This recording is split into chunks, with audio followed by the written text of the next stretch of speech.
Assalamualaikum warahmatullahi wabarakatuh. Malam Sobat Algeng TV, malam ini kita berjumpa lagi. Bagaimana kabar? Sehat kan? Alhamdulillah.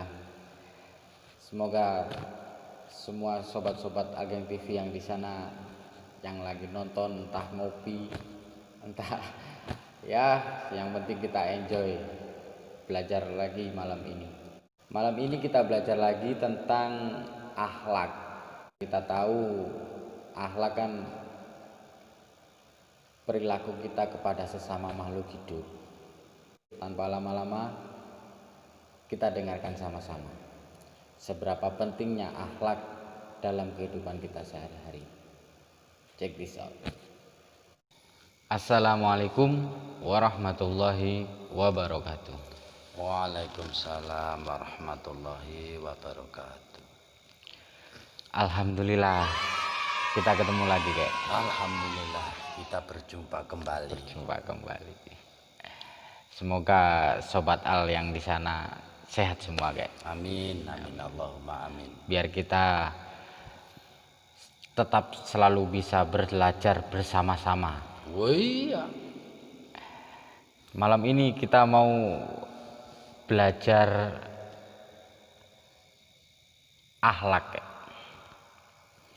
Yang saya tahu sih akhlak adalah perilaku kita terhadap sesama makhluk hidup ya. Ya memang penting, akhlak itu penting dikenal. Orang tua itu bilang anak sekarang itu kayak nggak ada akhlaknya, apa tidak dididik sama orang tuanya. Wis orang tuanya yang kena kek. Iya. Gimana menurut kakek ini? Kalau menurut pendapat saya, di situ di Islam sudah dicantumkan. Islam itu juga ada 5. Nah, kalau di negara itu juga ada 5 Pancasila itu. Gitu. Kalau di wawasan ilmu Jawa kan ada. Itu paugeran itu bagaikan pedoman. Ya, pedoman hidup. Untuk kita melangkah sehari-hari. Itu begini. Jawanya begini. Rogo suci, jaga jembar, padang nalar, luhuring budi, ambek utomo. Nah, itu kalau di Jawa begitu. Kalau di nasional kan istilahnya itu bahasa Indonesianya jiwa suci. Jagat lebar. Alam semesta lah. Iya, alam semesta ini lebar. Padang nalar itu pikiran kita harus jernih. Iya. Kemudian luhuring budi. Lah, luhuring budi ini adalah akhlakul karimah. Berbudi luhur. Nah, kemudian yang kelima yang terakhir ini ambek utomo. Selalu ingat kepada yang maha kuasa. Ingat kepada Allah. Begitu mas. Nah, tapi kalau kita ngambil yang awal ini rogo suci, di mana ada manusia itu suci. Bisa dikatakan suci sama Allah ini. Waktu kita lahir dari rahim ibu, itu suci.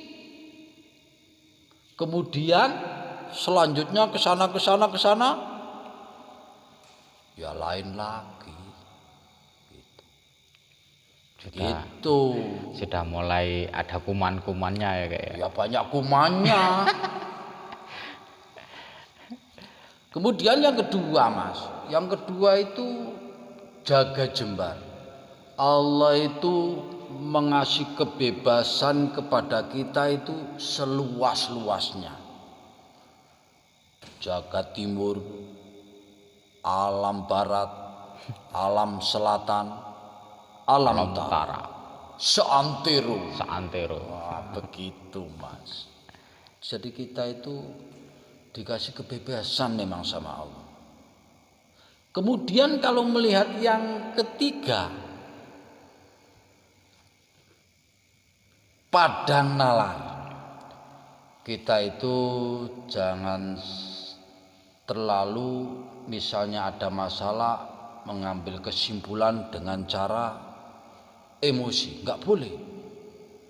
Dijernihkan dulu pikiran ini. Betul-betul ini harus waspada. Begitu.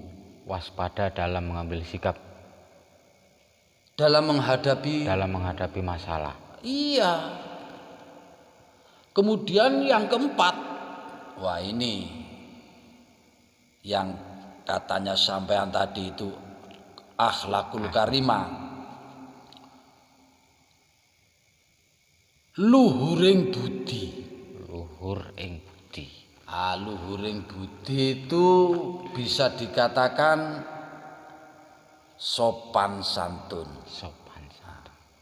Bisa dikatakan adat istiadat. Gitu. Bagaimana cara kita itu menghadapi antara yang muda dengan yang tua, dengan yang kakek-kakek, dengan yang anak-anak. Itu ada tempatnya, Mas. Jadi nggak boleh dipukul rata, nggak boleh. Misalnya kok ada cucunya, ini ada cucunya datang misalnya. Assalamualaikum. Waalaikumsalam. Kakeknya bilang, kamu toleh. Cucunya jawab, oh iya Pak. Wah itu kan rusak jadinya. Ya benar memang kalau dilihat ya bagaimana ya, tanya jawab itu harus menurut bahasa itu harus ada 3S. Nah, selaras, serasi, seimbang. Wong tanya sama cucu kok begitu. Misalnya tanya, oh sampean Mas, enggak Mbah, iya Mbah, gitu. Tanya sama orang juga nggak sopan ada. Dari mana jaran? Jawabnya bagaimana? Dari sana su. Ya gitu. Anjing malah yang disebut. Jadi harus serasi. Yang paling sulit itu mengambil garis bawah. Menggaris bawah itu yang lebih sulit Mas. Nggak bisa dianggap mudah menghadapi tata krama di dalam mengkaji akhlakul karimah. Nggak mudah itu. Kalau anak sekarang sih lain lagi. Yang dipinta sama Allah itu lucu kalau anak sekarang. Begini saya pernah dengar itu begini. Ya Allah, saya minta rezeki yang banyak biar saya kaya. Kasih saya itu pacar yang cantik. Please ya Allah, please ya Allah. Aduh bagaimana ini? Ya kurang sopan lah. Masa Allah diplis-pliskan. Wah anak sekarang ini sudah modern Mas. Modern. Iya modern. Kopla ya kayak. Ya kopla. Tapi nggak apa-apa lah. Yang penting kita kaji apa akhlakul karimah ini. Jadi nggak mudah kita itu mempelajari akhlakul karimah dengan tata cara kita bersapa antara manusia dengan hewan. Hewan pun merasa kalau kita itu penuh kasih sayang, dia itu nurut. Apalagi manusia. Tapi yang lebih sulit adalah manusia. Karena apa? Di situ dikasih kesempurnaan sama Allah. Bahkan kadang-kadang manusia kalau sudah nggak sempurna, kalau sudah rusak, lebih dari hewan. Itu manusia. Ada pepatah begini. Kalau manusia meninggal, itu meninggalkan Nama. Kemudian kalau hewan meninggalkan daging. Ya kalau misalnya ada manusia yang begini, masa hidupnya itu baik, memang sama tetangga baik, sama sobat-sobatnya baik. Kemudian beliau itu meninggal. Itu banyak yang merasa ketinggalan. Maksudnya itu berpisah lama. Tapi kalau ada manusia yang sering-sering ceroboh, temannya diduduk, ya begini doanya. Ya ada doanya itu, tapi lain lagi. Biar sudah mampus gitu. Jadi jelek ya kayak. Iya jelek, nggak boleh. Tapi kita harus bisa menenangkan diri. Walaupun dia itu menyakiti kita, seharusnya kita itu ngasih doa yang baik. Karena apa-apa itu Allah yang menilai. Kalau di dunia memang sifatnya sementara, tapi kalau di akhirat itu sifatnya abadan abidin. Kata apa itu? Cara Belanda itu apa itu? Bahasa Jermannya apa itu? Jermannya itu forever apa itu? Wah itu kan. Forever. Oh forever. Ah, iya. Forever. Ya hadirin, kajian-kajian tersebut memang penting. Kita itu di dalam menghadapi sesama manusia, juga sesama hewan, juga sesama tanaman-tanaman yang di sekitar kita itu. Tanaman pun bisa merasakan. Tanaman ditanam, awal ditanam, kemudian disiangi kan, kemudian kasih pupuk, disiram, sama manusia. Tapi pedoman lain lagi. Kalau sholat jarang-jarang itu bagus katanya anak muda itu. Diibaratkan nanam jagung itu kalau jaraknya agak jauh itu kan Bagus. Maksudnya buahnya gede-gede gitu kan. Ya lain kalau peribadatan lain. Ya kalau jarang-jarang ya bagaimana? Sholat dohor. Alah, sudah kemarin. Nah, itu kan nggak boleh. Sholat kok jarang-jarang. Katanya biar gede-gede itu. Maksudnya itu palanya biar gede-gede. Oh, palanya biar gede-gede. Oh, ya nggak bisa. Karena ada jaraknya. Oh, iya. Itu aturan kopla.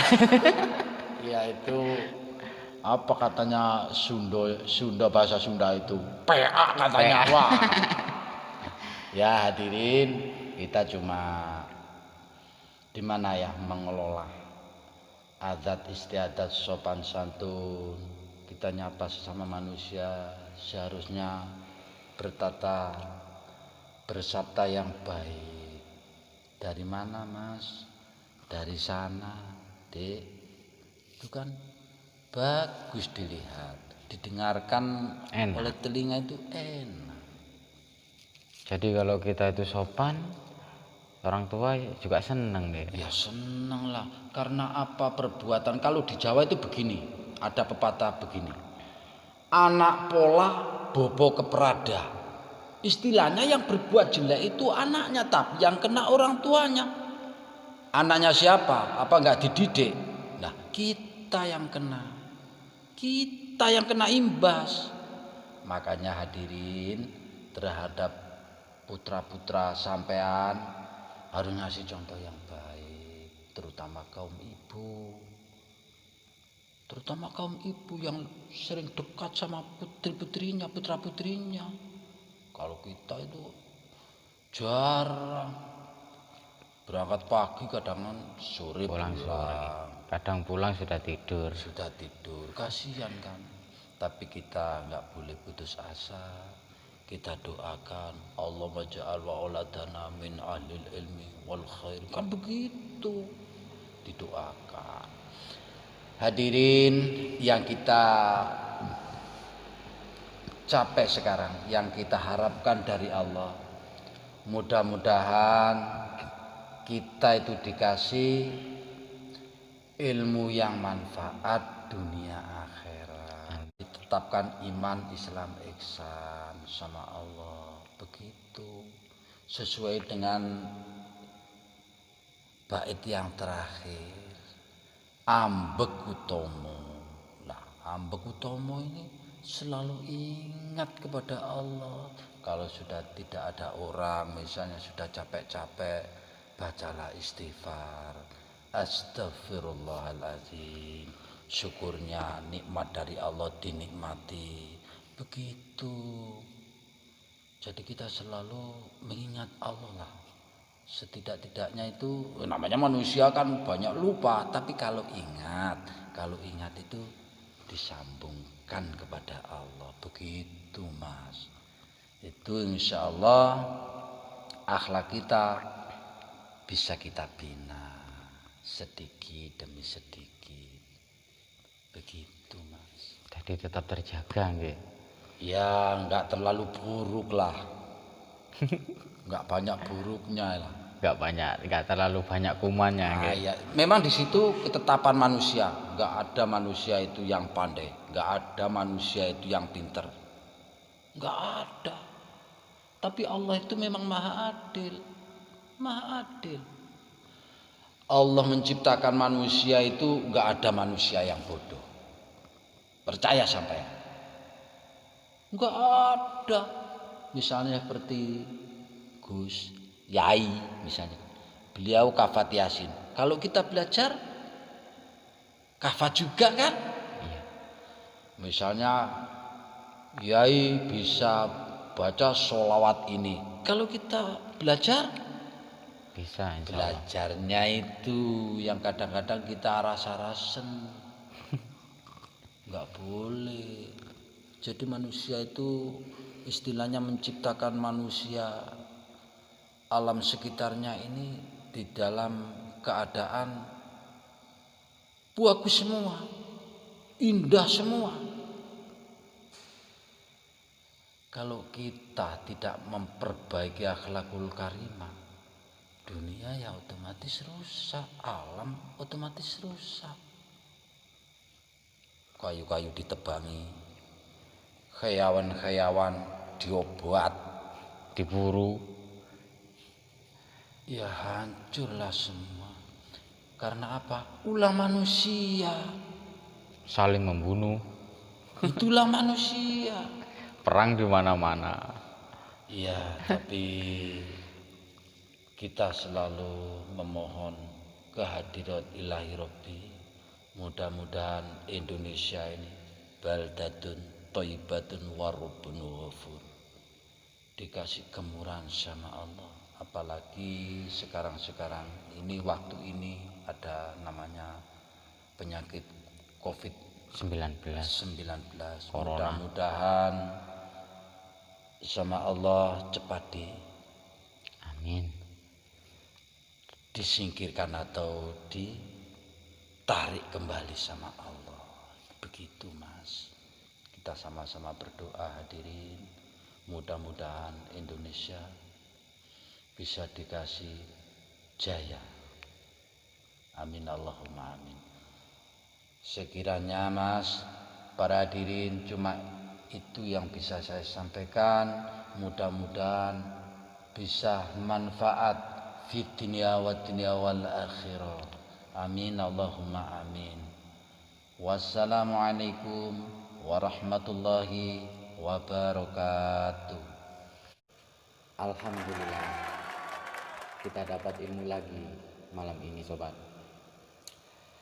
Semoga kita bisa mengambil hikmahnya, kita ambil sisi positifnya. Amin.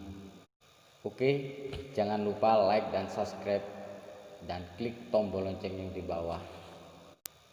Kalau Sobat Al punya saran dan kritik, bolehlah komen di bawah. Saya tunggu ya. Sampai jumpa, sampai bertemu di lain waktu. Tetap jaga kesehatan. Wassalamualaikum warahmatullahi wabarakatuh.